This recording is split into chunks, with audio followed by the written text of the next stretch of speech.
Segunda Coríntios, capítulo 6.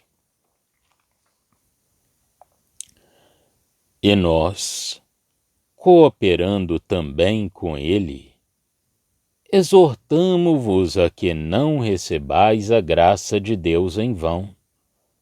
Porque diz: ouvi-te em tempo aceitável, e socorri-te no dia da salvação. Eis aqui agora o tempo aceitável, eis aqui agora o dia da salvação. Não dando nós escândalo em coisa alguma, para que o nosso ministério não seja censurado. Antes, como ministros de Deus, tornando-nos recomendáveis em tudo, na muita paciência, nas aflições, nas necessidades, nas angústias, nos açoites, nas prisões, nos tumultos, nos trabalhos, nas vigílias, nos jejuns, na pureza, na ciência, na longanimidade, na benignidade, no Espírito Santo, no amor não fingido, na palavra da verdade, no poder de Deus, pelas armas da justiça, à direita e à esquerda, por honra e por desonra, por infâmia e por boa fama, como enganadores e sendo verdadeiros, como desconhecidos, mas sendo bem conhecidos, como morrendo, e eis que vivemos, como castigados e não mortos, como contristados, mas sempre alegres, como pobres, mas enriquecendo a muitos, como nada tendo e possuindo tudo. Ó Coríntios, a nossa boca está aberta para vós, o nosso coração está dilatado. Não estais estreitados em nós, mas estais estreitados nos vossos próprios afetos. Ora, em recompensa disto, falo como a filhos, dilatai-vos vós também. Não vos prendais a um jugo desigual com os infiéis, porque que sociedade tem a justiça com a injustiça? E que comunhão tem a luz com as trevas? E que concórdia há entre Cristo e Belial? Ou que parte tem o fiel com o infiel? E que consenso tem o templo de Deus com os ídolos? Porque vós sois o templo do Deus vivente. Como Deus disse: neles habitarei, e entre eles andarei, e eu serei o seu Deus, e eles serão o meu povo. Por isso saí do meio deles, e apartai-vos, diz o Senhor. E não toqueis nada imundo, e eu vos receberei. E eu serei para vós pai, e vós sereis para mim filhos e filhas, diz o Senhor Todo-Poderoso. Segunda Coríntios, capítulo 6. Paulo tinha dito que Deus exortava por seu intermédio. Neste capítulo, vemos a afeição do apóstolo prosseguir pelo Espírito essa obra divina, suplicando aos coríntios que não fosse em vão que, no caso deles, esta graça lhes tivesse sido concedida. Porque eis aqui agora o tempo aceitável, eis aqui agora o dia da salvação. O apóstolo tinha falado dos grandes princípios e da origem do seu ministério. Recorda agora aos coríntios a maneira como o tinha exercido nas mais variadas circunstâncias pelas quais ele tinha sido conduzido. O ponto capital do seu serviço resume-se nisto. Ele era ministro de Deus, representava Deus no seu serviço. Esta passagem,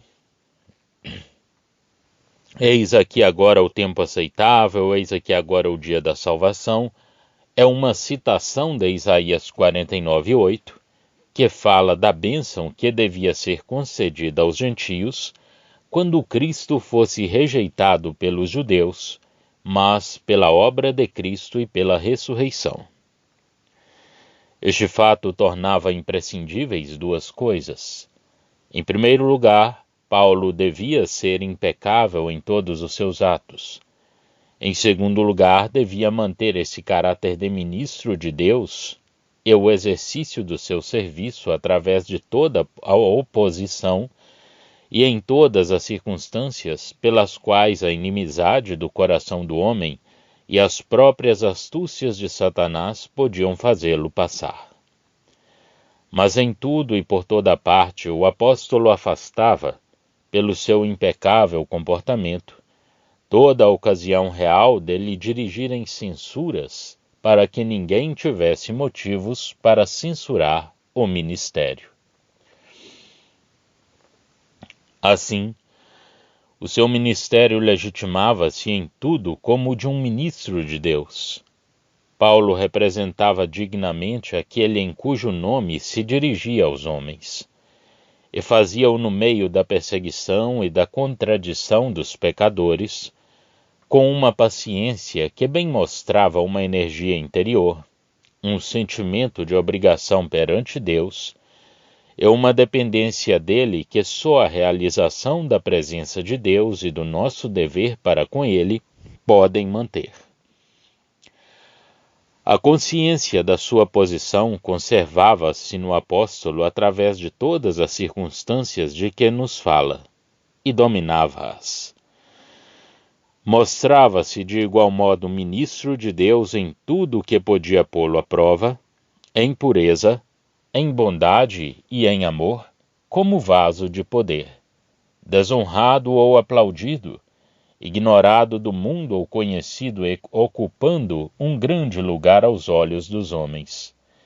Exteriormente desprezado dos homens e castigado, interiormente vitorioso, satisfeito, enriquecendo os outros, estando de posse de todas as coisas. Tem-na aqui a descrição que nos dá o apóstolo das origens e do caráter de um ministério que triunfava das circunstâncias e onde se manifestava o poder de Deus num vaso de fraqueza cujo melhor quinhão era a morte. O restabelecimento dos coríntios num estado moral que convinha ao Evangelho, a par das circunstâncias pelas quais o apóstolo acabava de passar, tinha permitido a este abrir o seu coração aos coríntios. Preocupado até aqui com o seu assunto, com o Cristo glorioso que, tendo realizado a redenção, o enviava como mensageiro da graça à qual esta redenção tinha dado livre curso, e tendo falado de coração aberto de tudo o que estava compreendido no seu ministério, Paulo volta agora com afeto aos seus bem-amados coríntios, mostrando-lhes que era com eles que ele tinha toda esta abertura e esta dilatação do coração. Ó Coríntios, a nossa boca está aberta para vós, o nosso coração está dilatado. Não estais estreitados em nós, mas estais estreitados no vossos próprios afetos, diz ele, versos 11 a 12. Em recompensa dos afetos que transbordavam do seu coração para com eles, o apóstolo não pede senão a dilatação dos seus próprios corações. Paulo fala-lhes como a seus filhos, mas serve-se desta terna relação de pai para exortar os coríntios a manterem-se na posição em que Deus os tinha colocado.